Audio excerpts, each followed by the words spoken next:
मैं अपना भाषण शुरू करूं उससे पहले मैं आप सबसे एक प्रार्थना करता हूं। जब विकास का प्रकाश पहुंचता है तो जिंदगी की हर राह नई ऊंचाइयों को छूने लग जाती है। ये सिर्फ असम नहीं, पूरे नॉर्थ ईस्ट के विकास का उत्सव है। कांग्रेस की सरकारों के लिए असम और पूर्वोत्तर का विकास उनके एजेंडे में ही नहीं था। बिना पर्ची बिना खर्ची नौकरी मिल रही है। भारत 2047 की तैयारी कर रहा है और मुझे खुशी है कि आज असम और पूर्वोत्तर हमारे इस मिशन का नेतृत्व कर रहे हैं। आमी प्रतिज्ञाबद्ध, आमी संकल्पबद्ध।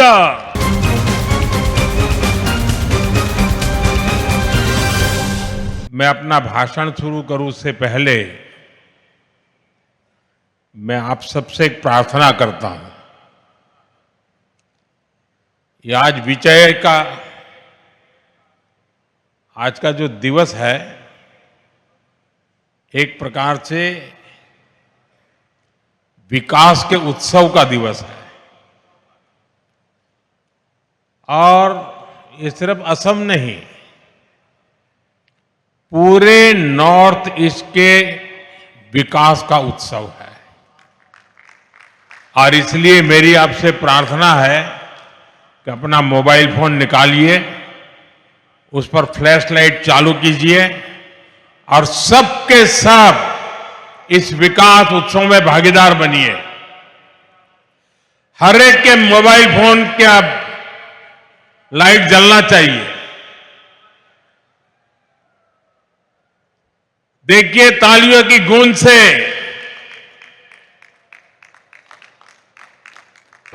पूरा देश देखेगा कि असम विकास का उत्सव मना रहा है।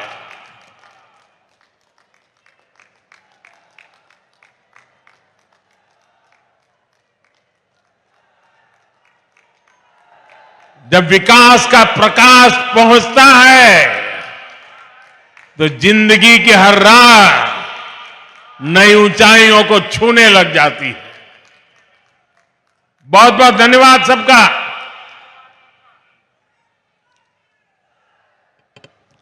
साथियों, असम की धरती से मेरा लगाव, यहां के लोगों का प्यार और स्नेह और खासकर असम और पूर्वोत्तर की मेरी माताओं बहनों का अपनापन, ये मुझे निरंतर प्रेरित करते हैं। पूर्वोत्तर के विकास के हमारे संकल्प को ताकत देते हैं। मैं देख रहा हूं आज एक बार फिर असम के विकास में नया अध्याय जुड़ रहा है और ऐसे में भारत रत्न भूपेन दा की पंक्तियां बहुत सटीक हो जाती है। लुइदोर पार जिलिकाई टूली बोलोई, आमी प्रतिज्ञाबद्ध, आमी संकल्पबद्ध। यानी लुइत नदी का तट उज्जवल होगा, अंधकार की हर दीवार टूटेगी और ये होकर रहेगा, यही हमारा संकल्प है, यही हमारी प्रतिज्ञा है। साथियों, भूपेन दा की ये पंक्तियां केवल एक गीत नहीं थी, ये असम को प्यार करने वाली हर महान आत्मा का संकल्प था। और आज ये संकल्प हमारे सामने सिद्ध हो रहा है। जैसे असम में विशाल ब्रह्मपुत्र की धाराएं कभी नहीं रुकती, वैसे ही बीजेपी की डबल इंजन सरकार में यहां विकास की धारा भी अनवरत बह रही है। आज लोकप्रिय गोपीनाथ बोरदोलोई एयरपोर्ट के नए टर्मिनल का उद्घाटन हमारे इस संकल्प का प्रमाण है। मैं सभी असम वासियों को, देश के लोगों को इस नई टर्मिनल बिल्डिंग के लिए बहुत बहुत बधाई देता हूं। बहनों और भाइयों, अब से कुछ देर पहले मुझे गोपीनाथ बोरदोलोई जी की प्रतिमा का अनावरण करने का सौभाग्य मिला है। बोरदोलोई जी असम के पहले मुख्यमंत्री थे, असम का गौरव थे, असम की पहचान, असम का भविष्य और असम के हित उन्होंने कभी भी इससे समझौता नहीं किया। उनकी ये प्रतिमा आने वाली पीढ़ियों को प्रेरित करती रहेगी, उनमें असम को लेकर गौरव की भावना जगाएगी। साथियों, आधुनिक एयरपोर्ट जैसी सुविधाएं, कनेक्टिविटी का आधुनिक इंफ्रास्ट्रक्चर, ये किसी भी राज्य के लिए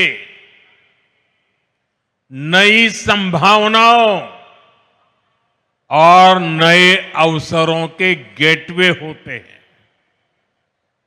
ये राज्य के बढ़ते आत्मविश्वास और लोगों के भरोसे के स्तंभ होते हैं।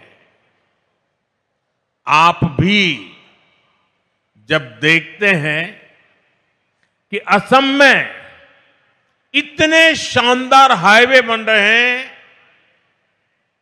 एयरपोर्ट बन रहे हैं, तो आप भी कहते हैं अब जाकर असम के साथ न्याय होना शुरू हुआ है।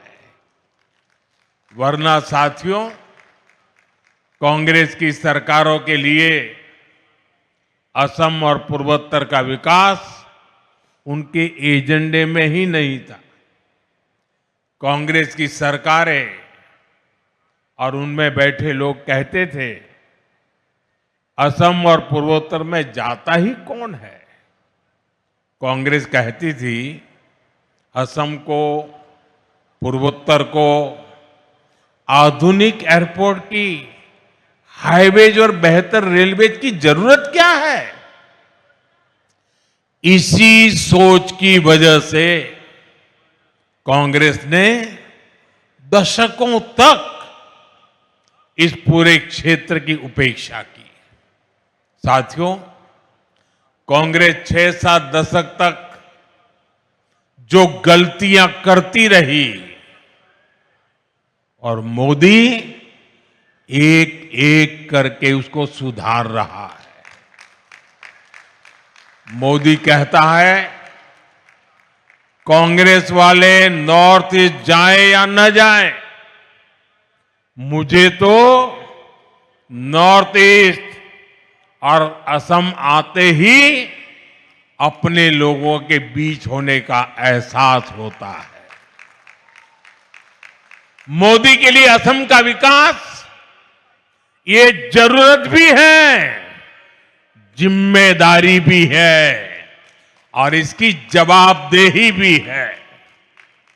और इसलिए साथियों, बीते 11 वर्षों में असम और नॉर्थ ईस्ट के लिए लाखों करोड़ रुपयों की विकास परियोजनाएं शुरू हुई है। आज असम आगे भी बढ़ रहा है और नए कीर्तिमान भी गढ़ रहा है। मुझे जानकर अच्छा लगा कि असम भारतीय न्याय संहिता लागू करने में देश में नंबर 1 राज्य बना है। असम ने 50 लाख से ज्यादा स्मार्ट प्रीपेड मीटर लगाकर भी एक नया रिकॉर्ड बनाया है। कांग्रेस के समय में असम में बिना पर्ची, बिना खर्ची के सरकारी नौकरी मिलना असंभव था, लेकिन आज यहां हजारों युवाओं को बिना पर्ची, बिना खर्ची नौकरी मिल रही है। भाजपा की सरकार में असम की संस्कृति को हर मंच पर बढ़ावा दिया जा रहा है। मैं भूल नहीं सकता जब पिछले साल 13 अप्रैल को गुवाहाटी स्टेडियम में 11,000 से ज्यादा कलाकारों ने एक साथ बिहू नृत्य किया था। इस घटना को गिनीज वर्ल्ड रिकॉर्ड में दर्ज किया गया है। ऐसे ही नए रिकॉर्ड बनाते हुए असम तेजी से आगे बढ़ रहा है। साथियों, अब इस नई टर्मिनल बिल्डिंग से गुवाहाटी और असम की क्षमता और ज्यादा बढ़ जाएगी। इस टर्मिनल पर हर साल करीब 1.25 करोड़ से ज्यादा यात्री सफर कर सकेंगे। यानी बड़ी संख्या में पर्यटक भी असम आ सकेंगे। श्रद्धालुओं के लिए मां कामाख्या के दर्शन की सुविधा भी आसान हो जाएगी। इस नए एयरपोर्ट टर्मिनल में कदम रखते ही ये साफ दिखता है, विकास भी और विरासत भी, ये मंत्र के मायने क्या है। इस एयरपोर्ट को असम की प्रकृति और संस्कृति को ध्यान में रखकर गढ़ा गया है। टर्मिनल के अंदर हरियाली है, इंडोर फॉरेस्ट जैसी व्यवस्था है, चारों तरफ प्रकृति से जुड़ा डिजाइन है। यहां आने वाला हर यात्री सुकून महसूस करे। इसकी बनावट में बांस का खास इस्तेमाल किया गया है। बांस असम के जीवन का अभिन्न हिस्सा है। वो यहां मजबूती भी दिखाता है और खूबसूरती भी। और दिल्ली में बैठे हुए भूतकाल की सरकारों को ये बंबू क्या है इसकी पहचान भी नहीं थी। आप हैरान होंगे, 2014 में आपने मुझे काम दिया, उसके पहले हमारे देश में एक कानून था। ये कानून ऐसा था कि आप बंबू को काट नहीं सकते। अब कोई मुझे समझाए भाई, क्यों? क्योंकि उन्होंने कह दिया बंबू एक ट्री है, वृक्ष है, और जब एक बार वृक्ष कह दिया तो फिर सारे दरवाजे बंद हो गए। जबकि बांबू दुनिया मानती है कि ये एक पौधा है, और हमने कानून हटाया और ग्रास की कैटेगरी में जो सचमुच में बंबू की पहचान है उसमें लाया और तब जाकर के आज ये बांबू से इतनी बड़ी भव्य इमारत निर्माण हुई है। और आज अगर आप सोशल मीडिया देखोगे तो दुनिया भर में भारत के एयरपोर्ट की रचनाओं की चर्चा हो रही है। साथियों, इंफ्रास्ट्रक्चर के इस विकास का बहुत बड़ा संदेश भारत की विकास यात्रा की पहचान बन रहा है।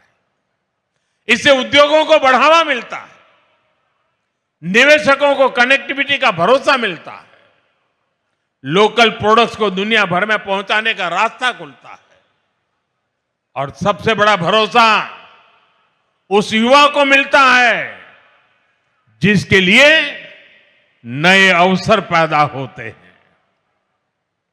और इसलिए आज हम असम को असीम संभावनाओं की इस उड़ान पर आगे बढ़ते देख रहे हैं।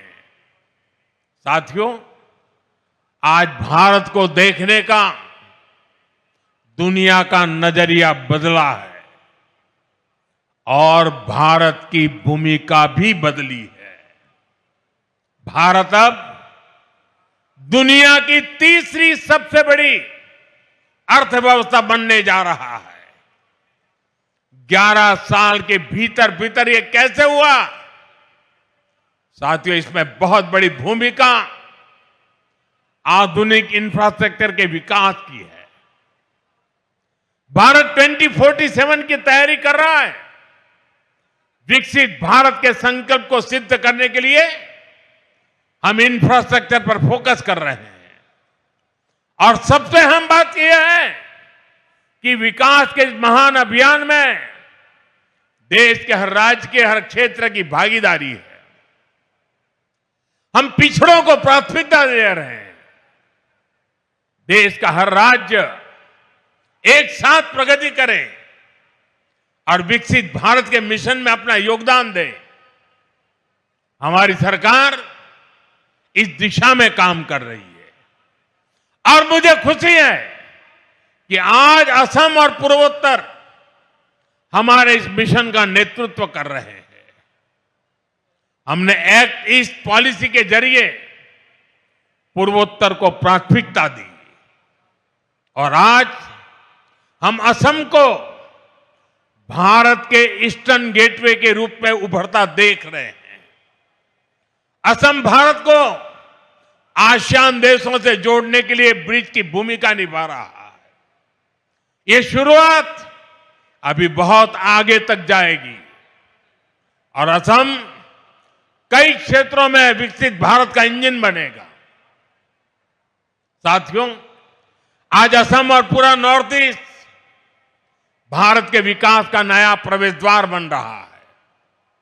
मल्टी मॉडल कनेक्टिविटी के संकल्प ने इस क्षेत्र की दिशा और इसकी दशा दोनों बदली है।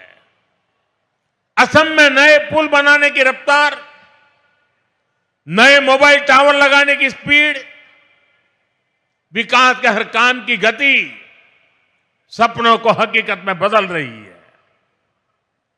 ब्रह्मपुत्र पर बने पुलों ने असम की कनेक्टिविटी को नई मजबूती और नया आत्मविश्वास दिया है। आजादी के बाद के 6-7 दशक में यहां केवल 3 बड़े पुल बन पाए थे, लेकिन पिछले 1 दशक में 4 नए मेगा ब्रिज पूरे किए गए हैं। इनके अलावा कई ऐतिहासिक परियोजनाएं आकार ले रही है।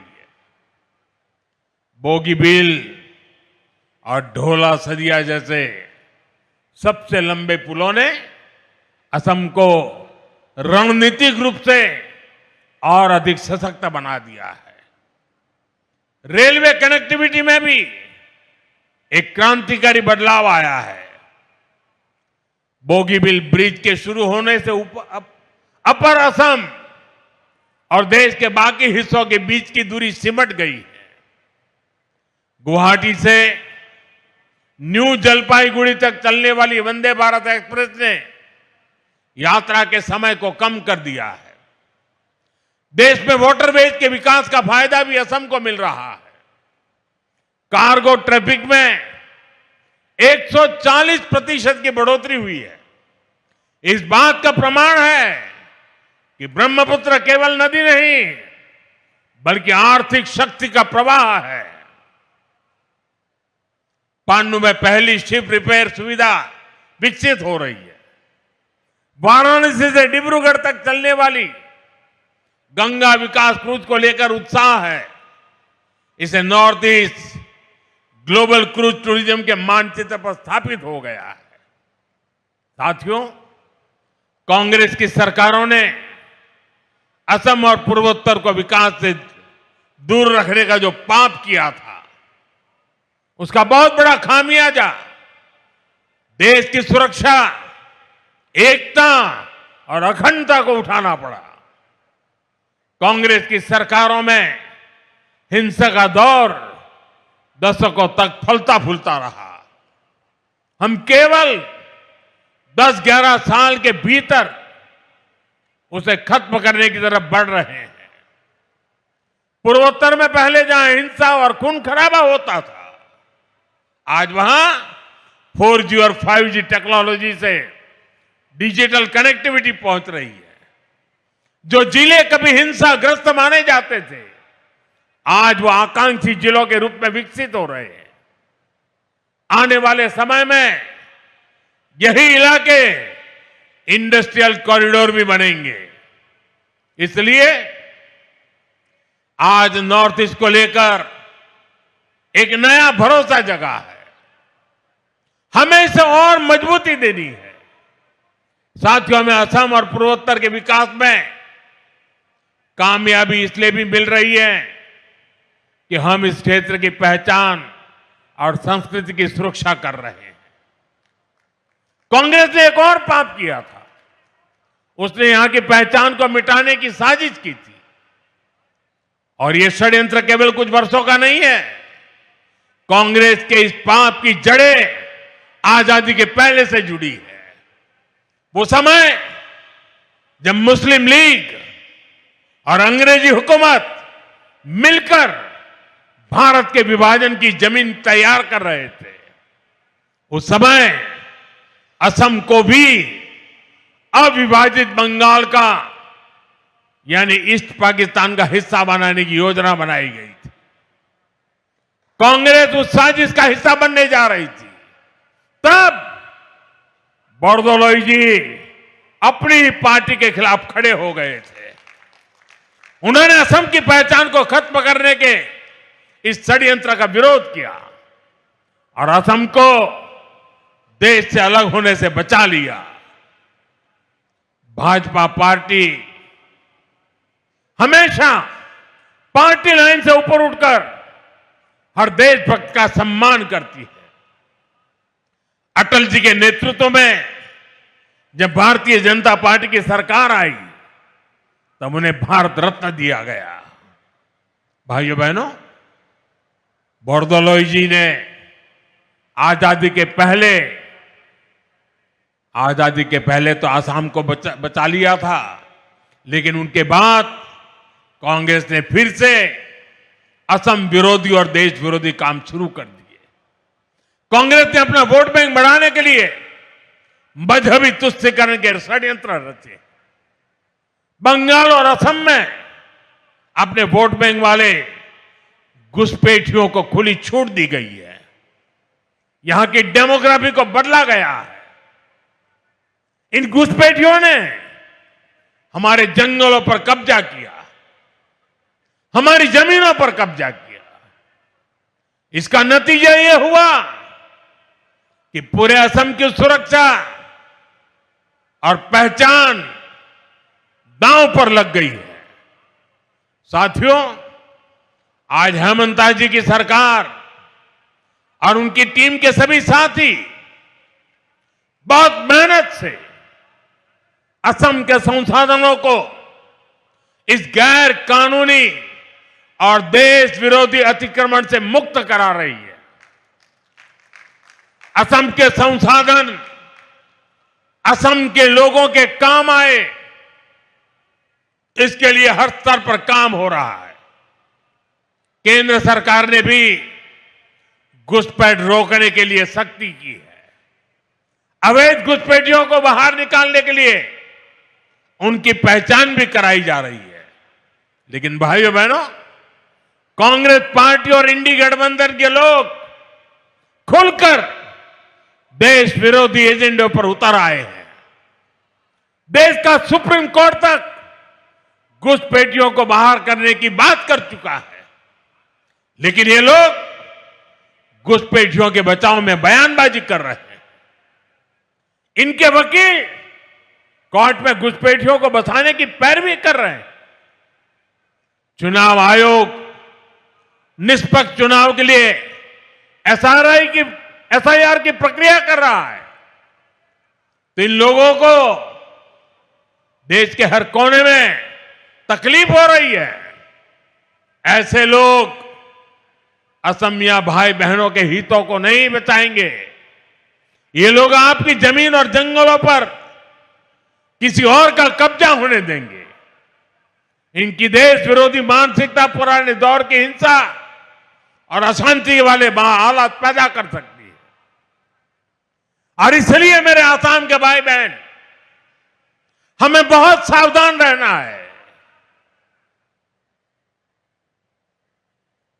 जिस असम की अस्मिता के लिए बोरदोलोई जी जैसे लोगों ने जीवन भर अपना सब कुछ न्यौछावर किया, हमें उसकी रक्षा करनी है। असम के लोगों को एकजुट रहना है। हमें असम के विकास को डिरेल होने से बचाना है। कांग्रेस के षड्यंत्रों को पल पल कदम कदम पर विफल करते रहना है। साथियों, आज दुनिया भारत की ओर उम्मीद से देख रही है। भारत के भविष्य का नया सूर्योदय पूर्वोत्तर से ही होना है। इसके लिए हमें साथ मिलकर अपने सपनों के लिए काम करना होगा। हमें असम के विकास को सबसे आगे रखकर चलना होगा। मुझे विश्वास है हमारे ये सामूहिक प्रयास असम को नई ऊंचाई पर ले जाएंगे। हम विकसित भारत के सपने पूरा करेंगे और विकसित असम से विकसित भारत का रास्ता बनने वाला है। इसी कामना के साथ मैं एक बार फिर नए टर्मिनल की बधाई देता हूं। आप सबका बहुत बहुत धन्यवाद। मेरे साथ बोलिए, वंदे वंदे वंदे वंदे वंदे वंदे वंदे।